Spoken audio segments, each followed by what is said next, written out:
এই ভিডিওতে আমরা বিভাজ্যতা সংক্রান্ত একটি গুরুত্বপূর্ণ সমস্যার সমাধান প্রথমে মুখে মুখেই করব বা ট্রিক ইউজ করে করব, তারপর ডিটেলসে করব। এখানে বলা হয়েছে 161616 কোন সংখ্যা দ্বারা বিভাজ্য।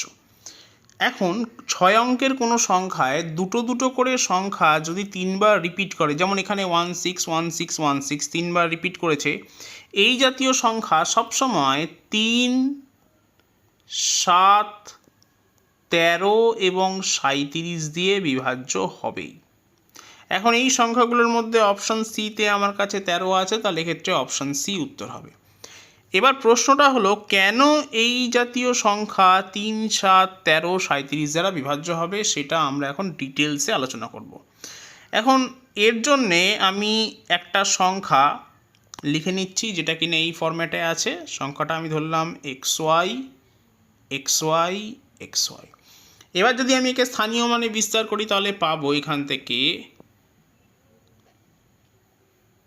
1,00,000 x যোগ 10,000 y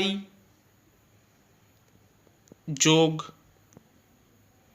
1,000 x যোগ 100 y যোগ 10 x যোগ y।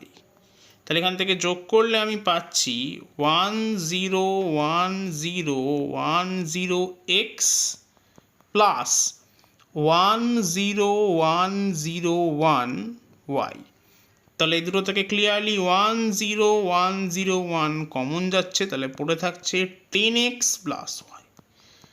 তাহলে এই এক্সপ্রেশনটা থেকে এটা ক্লিয়ার যে এই জাতীয় যে কোনো সংখ্যা সবসময় 10101 দিয়ে বিভাজ্য হবে। এবার আমরা 10101কে মৌলিক উৎপাদকে ভেঙে লেখার চেষ্টা করব। তাহলে 10101, প্রথমেই আমি একে 13 দিয়ে ভাগ করছি, তাহলে পাবো 777। 7 দিয়ে যদি ভাগ করি তাহলে পাবো 111। এরপর যদি 3 দিই তাহলে পাবো